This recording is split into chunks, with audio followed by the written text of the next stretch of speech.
உங்களுக்கு வருஷக்கணக்குல அனுபவம் இருக்கு. ஆனா இந்த டிஜிட்டல் உலகம் உங்கள ஓரங்கட்டுற மாதிரி ஒரு ஃபீலிங்கா? கவலைப்படாதீங்க. ஒரு அனுபவமிக்க கார் விற்பனையாளர் இதே சவால இப்படி ஒரு பெரிய வெற்றியா மாத்துனாருன்னு பார்க்கலாம் வாங்க. அவரோட இந்த டிஜிட்டல் பிளேபுக்ல இருந்து நாம எல்லாரும் கத்துக்க வேண்டிய பாடங்கள் நிறைய இருக்கு. இவருடைய தொழில் யூஸ்ட் கார்ஸ் விக்கிறது. ஆனா இவரோட இலக்கு ரொம்பவே பெருசு. மாசம் 60 லட்சம் ரூபாய். இது ஏதோ ஒரு வித்து கனவில்ல. இதை அடையறதுக்கு அவர்கிட்ட ஒரு தெளிவான திட்டமும் இருந்துச்சு. ஆனா அந்த திட்டத்துல ஒரு சின்ன குறை இருந்துச்சு. 18 வருஷம் சும்மா இல்ல. யோசிச்சு பாருங்க, இது வெறும் ஒரு நம்பர் கிடையாது. மார்க்கெட்டோட ஒவ்வொரு ஏற்ற இறக்கமும் கஸ்டமரோட மனசும் இவருக்கு அத்துப்படி. சுருக்கமா சொல்லணும்னா இவர் இந்த ஃபீல்டுல ஒரு எக்ஸ்பர்ட். ஆனா இங்கதான் ஒரு முக்கியமான கேள்வி வருது. இந்த டிஜிட்டல் உலகத்துல இத்தனை வருஷ அனுபவம் மட்டுமே போதுமா, இல்ல டெக்னாலஜி தான் ஜெயிக்க போகுதா? அனுபவத்துக்கும் புது டெக்னிக்குக்கும் நடக்கிற இந்த போர்ல உண்மையான வெற்றி ஃபார்முலா என்னவா இருக்கும்? சரி, முதல் பகுதிக்குள்ள போலாம். ஒரு நிபுணரோட பெரிய இலக்கு. முதல்ல இந்த 60 லட்சம் ரூபாய் டார்கெட் நிஜமாவே சாத்தியமான ஒண்ணுதானான்னு பார்க்கலாம். பாக்குறதுக்கு இந்த டார்கெட் ரொம்ப பெருசா தெரியலாம். ஆனா அவர் கால் வச்சிருக்கிற மார்க்கெட்டும் அந்த அளவுக்கு பெருசு.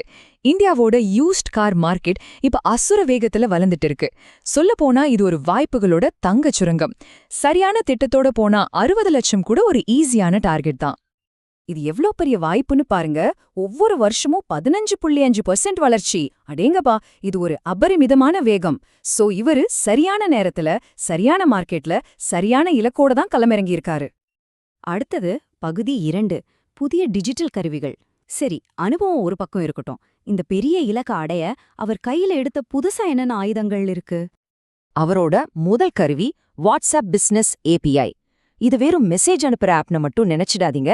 இது ஒருபோதும் தூங்காத, டயர்டே ஆகாத ஒரு சூப்பர் அசிஸ்டன்ட் மாதிரி. கஸ்டமர் கேள்விகள், ஃபாலோ அப்ஸ்னு எல்லாத்தையும் 24/7 இதுவே பாத்துக்கும். இது எப்படி வேலை செய்யுதுன்னு கேக்குறீங்களா? ரொம்ப சிம்பிள். ஒரு கஸ்டமர் மெசேஜ் பண்ணா ஆட்டோமேட்டிக்கா ஒரு வெல்கம் மெசேஜ் போகும். அவங்க கேக்குற பொதுவான கேள்விகளுக்கு உடனே பதில் கிடைக்கும். கரெக்டான நேரத்துல சேல்ஸ், சர்வீஸ்னு ரிமைண்டர்ஸும் இதுவே அனுப்பிடும். மனுஷங்க வேலையே தேவையில்லை. இந்த கருவியோட பவரை குறைச்சு மதிப்பிடாதீங்க. கார்ஸ் 24 மாதிரி பெரிய நிறுவனங்கள் எல்லாம் அவங்க கஸ்டமர் கிட்ட இருந்து வர்ற கேள்விகள்ல 80% இந்த மாதிரி கருவிகளை வச்சுதான் சமாளிக்கிறாங்க. இதனால ஏஜென்ட்களோட வேலைப்பளு 60% குறையுது. இதுதான் டெக்னாலஜியோட உண்மையான பவர். அவரோட 2வது ஆயுதம் CRM சாஃப்ட்வேர். இத இந்த பிசினஸோட மைய நரம்பு மண்டலம்னு கூட சொல்லலாம். ஒரு கஸ்டமர் முதலா நம்ம கிட்ட பேசுறதுல இருந்து கடைசி சேல்ஸ் முடிகிற வரைக்கும் நடக்கிற ஒவ்வொரு விஷயத்தையும் இது ட்ராக் பண்ணி ஒழுங்குபடுத்தும். ஒரு சின்ன டீட்டெயில் கூட மிஸ் ஆகாது. பகுதி 3க்கு வந்தாச்சு. தினசரி வெற்றி திட்டம். சரி, கருவிகள் எல்லாம் இருக்கு. ஆனா இந்த பவர்ஃபுல் கருவிகளை வச்சு ஒவ்வொரு நாளையும் எப்படி ஒரு வெற்றிகரமான நாளா மாத்துறது? இதோ பாருங்க அவரோட தினசரி போர் திட்டம். காலையில 6 மணிக்கு மனரீதியான தயாரிப்பு, 9 மணிக்கு கஸ்டமர்ஸ் கிட்ட பேசுறது, மதியம் 1 மணிக்கு நேரடி மீட்டிங்ஸ், சாயங்காலம் 5 மணிக்கு மார்க்கெட்டிங், அப்புறம் அடுத்த நாளுக்கான திட்டமிடல். வெற்றிங்கிறது சும்மா வராது. அதுக்கு பின்னாடி இப்படி ஒரு டிசிப்ளின் தேவை. நாளோட ஒவ்வொரு நிமிஷமும் இலக்க நோக்கி தான் போகுது. பகுதி 4, வாடிக்கையாளர் நம்பிக்கை. டூல்ஸ், பிளான் எல்லாம் ஒரு பக்கம் இருக்கட்டும். ஆனா யூஸ்ட் கார் பிசினஸ்ல ஜெயிக்கணுமா தோக்கணுமான்னு முடிவு பண்ற ஒரே ஒரு விஷயம் நம்பிக்கை. அதை எப்படி சம்பாதிக்கிறது? இந்த சவால் எவ்ளோ பெருசுன்னு பாருங்க. இந்தியாவோட யூஸ்ட் கார் மார்க்கெட்ல கிட்டத்தட்ட 90% ஒழுங்கமைக்கப்படாத விற்பனையாளர்கள் கையில தான் இருக்கு. இங்கதான் நம்பிக்கைக்கு ஒரு பெரிய பஞ்சம் இருக்கு. இங்கதான் அவர் ஒரு தெளிவான கோட்டை போடுறாரு. ஒரு பக்கம் காரோட ஹிஸ்டரிய மறைக்கிறது, தேவையில்லாம பேரம் பேசுறது, எந்த உத்தரவாதமும் இல்லாத பழைய சிஸ்டம்.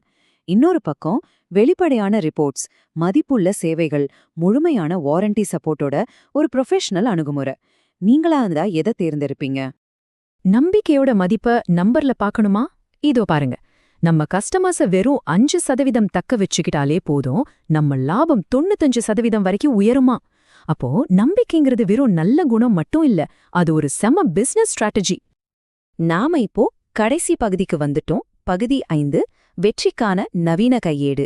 இதுவரைக்கும் நாம பார்த்த எல்லாத்தையும் ஒன்னா சேர்த்தா ஜெயிக்கிறதுக்கான முழு ப்ளூ பிரிண்ட் எப்படி இருக்குன்னு பார்க்கலாமா? இந்த புது பிளானை கரெக்டா செஞ்சா மாசம் கையில நிக்க போற நிகர லாபம் எவ்வளவு தெரியுமா? குறைஞ்சது 2.7 லட்சத்துல இருந்து அதிகபட்சமா 4 லட்சம் ரூபாய் வரைக்கும். இது வெறும் தியரி இல்ல, இது சாத்தியமான வெற்றி.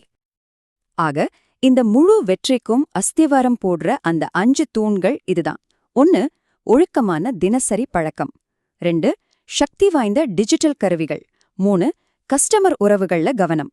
4 வெளிப்படைத்தன்மை மூலமா நம்பிக்கைய உருவாக்குறது.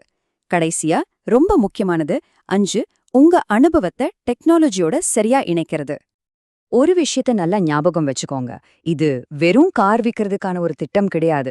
இந்த டிஜிட்டல் உலகத்துல ஜெயிக்கணும்னு நினைக்கிற உங்கள மாதிரி ஒவ்வொரு தொழில் முனைவோருக்குமான ஒரு மாதிரி திட்டம் இது. இங்க சொல்லப்பட்ட விஷயங்கள் உங்க தொழிலுக்கும் நிச்சயம் பொருந்தும். கடைசியா உங்களுக்கான ஒரு கேள்வி. உங்ககிட்ட இருக்கிற அனுபவத்தையும் திறமையும் டெக்னாலஜி எப்படி அடுத்த லெவலுக்கு கொண்டு போக முடியும்? இந்த விளக்கத்துல இருந்து கத்துக்கிட்ட விஷயங்களை உங்க வாழ்க்கையிலயும் வேலையிலயும் எப்படி பயன்படுத்தலான்னு கொஞ்சம் யோசிச்சு பாருங்க.